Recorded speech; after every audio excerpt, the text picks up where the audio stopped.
तारा तारिणी माता शक्तिपीठ का मंदिर उड़ीसा के ब्रह्मपुर या बेरहामपुर शहर से 29 किलोमीटर दूर ऋषिकुल्या नदी के किनारे स्थित पूर्णगिरि पर्वत पर है।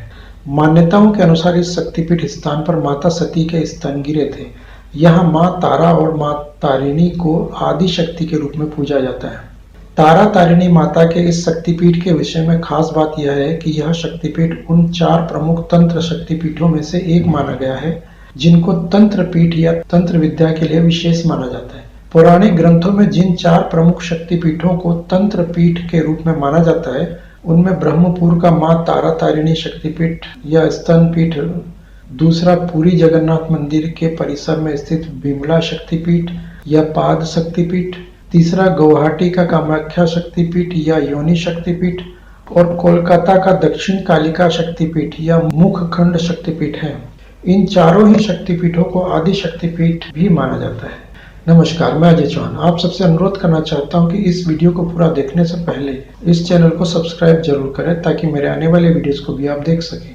शक्तिपीठों को लेकर मान्यता है कि अपने पिता दक्ष द्वारा अपमानित होकर देवी सती ने आत्मदाह कर लिया था, जिसके बाद क्रोध में आकर भगवान शिव ने वैराग्य धारण कर लिया और माता सती के उस शव को अपने कंधे पर उठाए ब्रह्मांड का चक्कर लगाते रहे। उनके वैराग्य धारण कर लेने से सृष्टि के संचालन में बाधा उत्पन्न हो रही थी, इसलिए भगवान विष्णु ने अपने सुदर्शन चक्र से सती के शव के टुकड़े कर दिए।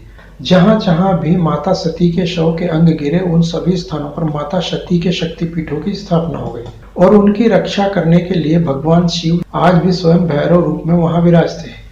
पूरे भारतीय उपमहाद्वीप पर फैले हुए ये शक्तिपीठ रूपी तीर्थस्थल अनादिकाल से अत्यंत पावन तीर्थ कहलाते हैं। माना जाता है कि इन शक्तिपीठों के दर्शन मात्र से मनुष्य के पाप नष्ट हो जाते हैं और अतुलनीय सौभाग्य की प्राप्ति होती है। विभिन्न धर्म शास्त्रों में भी इन शक्तिपीठों के प्रभावों की महिमा बताई गई। देवी पुराण के अनुसार शक्तिपीठों की संख्या 108 है, जबकि कालिका पुराण में 26 बताई गई है। शिव चरित्र में इनकी संख्या 51 मानी गई है, जबकि दुर्गा सप्तशती और चंद्र चूड़ामणि में इन शक्तिपीठों की संख्या 52 बताई गई है। और इन्हीं शक्तिपीठों में से एक है तारा तारिणी शक्तिपीठ मंदिर। मंदिर में विराजित तारा तारिणी को 2 बहनों तारा और तारिणी का संयुक्त रूप माना जाता है। इसमें देवी तारा को विद्या की देवी सरस्वती माना गया है, जबकि तारिणी को देवी काली का रूप माना जाता है। इसके अलावा देवी तारिणी को आदिशक्ति दुर्गा भी कहा गया है। तंत्र विद्या के कई साधक नवरात्रि के दिनों में और कुछ विशेष अवसरों पर इस स्थान पर साधनाएं करते हैं। यहाँ बौद्ध तांत्रिकों द्वारा भी तंत्र विद्या और पूजा पाठ करने के प्रमाण मिलते हैं। हालांकि कई लोगों का मानना है कि तारा तारिणी शक्तिपीठ मंदिर की स्थापना कैसे हुई यह आज भी एक रहस्य बना हुआ है।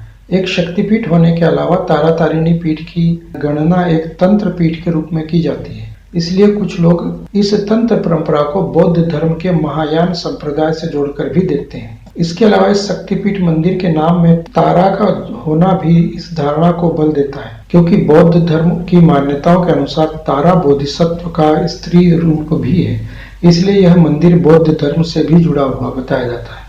जबकि इस इलाके में सम्राट अशोक के शिलालेखों और मंदिर में बुद्ध की छोटी सी प्रतिमा के अलावा और कोई ऐसे ठोस प्रमाण नहीं मिलते हैं जिनके आधार पर यह साबित होता हो कि शक्तिपीठ के रूप में प्रचलित होने के पहले तारा तारिणी एक समय बौद्ध तांत्रिक पीठ रहा होगा। लेकिन स्थानीय किंवदंतियां कहती है कि तारा और तारिणी नाम की 2 बहनें थी जिन्हें माता की कृपा से देवी शक्तियां प्राप्त हुई और बाद में उन्होंने इस पहाड़ी पर मंदिर की स्थापना की। मंदिर के गर्भगृह में माँ तारा और तारिणी नाम की 2 देवियों की प्रतिमा है। पत्थर पर उकेरी गई दोनों ही प्राचीन मूर्तियां सोने और चांदी के आभूषणों से सज्जित है। स्थानीय लोगों के द्वारा इन दोनों देवियों को आदि शक्ति का रूप माना जाता है। यह मंदिर वास्तुकला की प्राचीन कलिंग शैली में बनाया गया आकर्षक मंदिर है। हालांकि मंदिर की संरचना एकदम नई है, लेकिन फिर भी इसके विषय में कुछ विशेष जानकारियां उपलब्ध नहीं है। लगभग 700 फीट ऊंची पहाड़ी पर स्थित इस मंदिर तक पहुंचने और वापसी के लिए रोपवे की बहुत ही अच्छी व्यवस्था है। रोपवे से मंदिर तक जाने में 5 से 7 मिनट का वक्त लगता है और इस दौरान आप खेत खलिहान, आसपास के गांव और बगल से बहती हुई उड़ीसा की एक प्रमुख नदी ऋषिकुल्या का सुंदर नजारा भी देख सकते हैं। इसके अलावा पैदल यात्रियों के लिए भी इस पहाड़ी पर एक सड़क है जो मंदिर तक जाती है और अगर कोई सीढ़ियों से जाना चाहे तो उसकी भी व्यवस्था है। दूर दराज के क्षेत्रों से यहाँ आने वाले श्रद्धालुओं और यात्रियों के लिए तारातारिणी मंदिर के पास ठहरने के लिए बहुत अच्छी व्यवस्था नहीं है। हालांकि उड़ीसा पर्यटन विभाग की ओर से यहाँ अतिथि भवन बना हुआ है, लेकिन वह पर्याप्त नहीं है। जबकि यहाँ से लगभग 25 किलोमीटर की दूरी पर ब्रह्मपुर में और 35 किलोमीटर दूरी पर गोपालपुर में बजट के अनुसार हर प्रकार के यात्रियों के लिए ठहरने और खाने पीने की व्यवस्था उपलब्ध है। यह मंदिर उड़ीसा राज्य के जिला गंजाम के प्रमुख शहरों में से एक ब्रह्मपुर या बेरहामपुर से लगभग 25 किलोमीटर दूर है। ब्रह्मपुर रेलवे स्टेशन से इस मंदिर तक की दूरी मात्र 13 किलोमीटर है।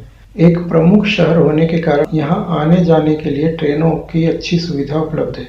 ब्रह्मपुर या बेरहामपुर स्टेशन से टैक्सी, ऑटो और बस के द्वारा इस जगह तक पहुँचना आसान है।